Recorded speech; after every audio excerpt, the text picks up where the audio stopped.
Hello there, let me guess. You are researching, you're on your computer, your laptop, whatever, and you're trying to figure out where is the best neighborhood or the top suburb to raise a family in the state of Florida. Well, you're in luck, because that's exactly what we're going to talk about in this video. We are going to talk about the #1 suburb in the state of Florida, according to niche.com, to raise your family in 2024. And that, of course, would be the master plan community of Nocatee. It surprised no one when Nocatee reached that. Now, does that mean Nocatee is only for communities with, only for families with kids? Absolutely not.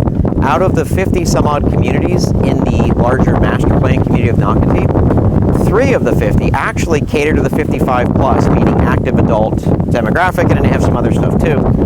But in this video, we are going to talk about why niche.com ranked Nocatee as the top suburb in the state of Florida. We're going to talk about the education, we're going to talk about the businesses to serve the local families, and then we're going to talk about amenities and local attractions.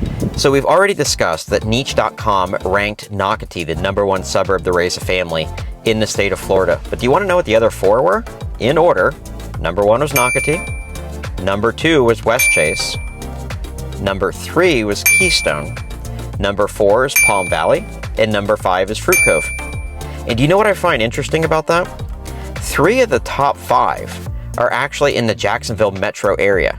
Nocatee, Palm Valley, which Palm Valley is, Ponte Vedra Beach area, and then Fruit Cove, which is northwest St. Johns County. So 3 of the top 5 suburbs, according to niche.com, to raise a family in the state of Florida are actually in the Jacksonville metro area. So what is another reason that niche.com ranked Nocatee one of the top suburbs to raise a family in the state of Florida? Well, it would probably be the local businesses here to serve the residents. Everything from local pizza joints, restaurants, some nicer restaurants, fast food, everything is right here in the community, and it's only a golf cart, bike ride, maybe even jogging if you're up for it, depending on where you live, to get to some of these businesses. And I watched many of these businesses being developed and grown here over the years, and I attended developers meetings. Now, I do not work for Park Group, which is the developer. I do not work for the builders. I'm a real estate agent. I work for you. But I get to hear their input on things. And the mindset behind the businesses in Nocatee was the Park Group did not want anything that was going to bring people who don't live in Nocatee inside. What does that mean? So you're not going to find like a Tesla store, a Apple store, Best Buy, REI, any of that kind of stuff. You're not going to find that here. And the reason for that is they don't want to draw people into the community strictly for shopping. What they do want is to serve the residents of Nocatee with everything that they may possibly need in their day-to-day life, so they don't have to go anywhere if they don't want to. So everything from doctor's offices, we have 2 grocery stores. We have Publix, and, then we have Publix. The story behind that is at first they had the original Publix, okay, great, but then at some point, Publix, which if you're not familiar with Florida, Publix is pretty much our major grocery store here, they decided to open up an alternative to Whole Foods or something like that. So that was their answer to Whole Foods. It was called Greenwise, and it is very different. Like if you want to go in and have a beer, a glass of wine, they tried to mimic Whole Foods as best they could. For whatever the reason, they closed that down, and the Greenwise stores that are already in existence, and I guess successful, they just kept them running. And so even though they call it Publix, it has a totally different feel to it when you're inside. There's actually going to be a 3rd grocery store too, but that hasn't been announced yet, so we're not going to go into that too much. But just know this, one of the top reasons that people love moving to Nocatee is the fact that you have everything from doctor's offices to shopping to dry cleaning to restaurants. Everything is right here in the community, and you don't have to leave the community to enjoy those things. So what's another draw for families to move to the master plan community of Nocatee? Well, easily it's going to be the amenities. I am standing right now at Seabrook Park, which just opened a couple of weeks ago. Now, most communities in Nocatee, any resident of Nocatee has access to all of the Nocatee amenities. There's a few communities that actually have their own amenities that no one else is allowed to use. So for instance, typically if the community is gated, then that means that residents who don't live in that specific community cannot use those amenities. However, any Nocatee resident can use the Nocatee amenities. So now that I've explained that, because that's a question I get a lot, they range everything from just like a neighborhood playground or something like that, all the way up to kind of where I am now, Seabrook Park, which has a pool. I can't go over there and show it to you because there's a ton of people in it. I don't think they'd appreciate that. But you've got a large and small dog park. You've got a swimming pool. You've got a large playground area. Everything right here for the kids to enjoy. And this isn't the only one. Other than Seabrook Park, you have Crosswater has one, 20 Mile Village, and Cypress Trails. Now, on top of, we'll call it the regional amenities, then you also have the other ones in the main area, and that would be the Splash Park, Spray Park. They have a pool for swimming laps. They have all kinds of stuff over there. So if you want the huge water park experience, you can go over there. If you want, just something like a pool would be fine, or a playground or a dog park, but doesn't have to be all that big and fancy, well, then you can go to one of the other amenity areas that I just mentioned. But to answer my question from before, one of the top draws to Nocatee for families is definitely going to be the amenities. Your kids come home from school, you don't have to pack them up and take them across town to go to a playground or a pool or something. It's all right here in the community. If the kids are old enough, they can obviously just come on their own. If they're not, you have to bring them. But you just walk out your front door, jump in your golf cart, and in a couple of minutes, for most homes, you're there. So that is definitely a draw to this community.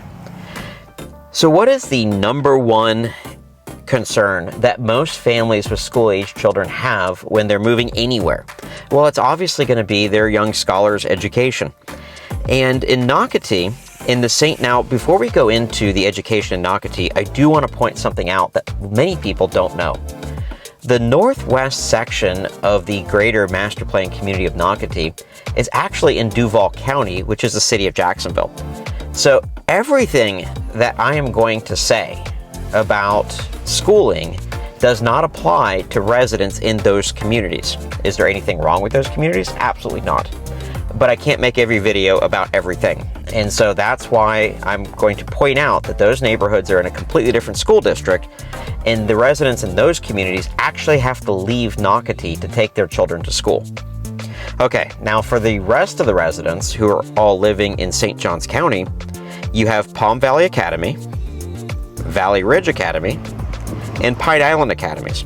Now, when I say academies in this context, what I mean is the children start around kindergarten, and it goes all the way up to 8th grade.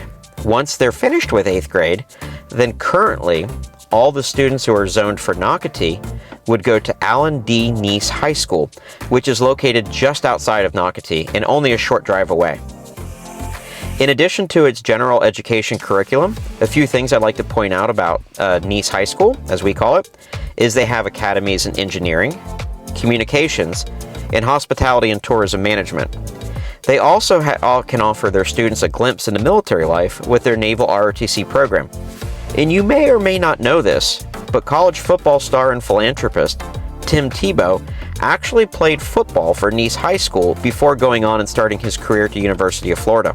All right, so I just mentioned a minute ago the 3 academies that residents of Nocatee can enjoy, and they don't even have to leave the community. They can jump on their golf carts, ride their bikes, some of them can even walk, and bam, they are right there at their children's school. Coming to 2026, they're actually going to be building a new K-8 academy in the area called Seabrook. So that's where I am right now. There's the sign. It doesn't look like very much, but there you go. In 2026, that will be another K-8 academy to serve the residents of Nocatee. And last but not least, one of the top attractions for families looking to relocate to Nocatee is definitely its strategic location, close to other attractions that are outside of Nocatee. So if you wanted to go to Michler's Beach, depending on where you are in Nocatee, you're probably 10 to 15 minutes away. You want to go to the city of Jacksonville? Again, 10 to 15 minutes and you're crossing the city line. That's say maybe 20, 25, tops 30 minutes to get to downtown Jacksonville. And then you have my family's favorite, the St. Augustine Historic District. That's probably about 20 to 25 minutes away. Now, why did I say that's my favorite? Our family absolutely loves going to the historic district. They have great restaurants, great museums, great things to do. For instance, last weekend, my family went to the historic district and we enjoyed a replica of a sailing vessel. I'm guessing it's from around the 1600s, but the kids got to go on it. We all got to go on it, but the kids got to run around and play on it and explore it. And it was a great way to pass the afternoon, and it was a great way to teach history to the kids. Afterwards, we went to the Hippo and enjoyed a popsicle. And yeah, that's where our family likes to go. But there's lots of places to go outside of Nocatee in very close proximity. And last but not least, you're gonna have to take the trip to Universal Studios and other ones. You're looking at about a 2.5-hour drive, give or take, to get to Orlando in the theme parks there. So that's another reason Nocatee is popular. It's really not that far to get to some of those theme parks. So why did Niche.com rank Nocatee as the top suburb to raise a family in the state of Florida in 2024? Well, it probably had something to do with the highly rated schools, the close proximity to neighborhood amenities, and the businesses to serve your family. Also, the attractions in the area and in the state of Florida that are not that far away. So what do you think? Could Nocatee be right for you and your family? If you think it's a possibility, I got 2 playlists that are about to pop up on the screen. One of them, the one on the right, is just model home tours. So on that channel, on that playlist, all we do is tour model homes and homes for sale in Nocatee. We don't discuss any issues like we did on this video. We just tour homes. On the other hand, if you want to learn more about Nocatee, you want to tour the amenities, you want to watch videos like this one. In fact, one video I recently did said some reasons why you probably don't want to move to Nocatee, or you may not want to move to Nocatee. If you want to check out those types of videos, then check out that playlist. Thanks again. My name is Andrew Michael. I appreciate your time, and I look forward to meeting you in person. Catch you on the next video. Or is it just a game? 'Cause I got high hopes.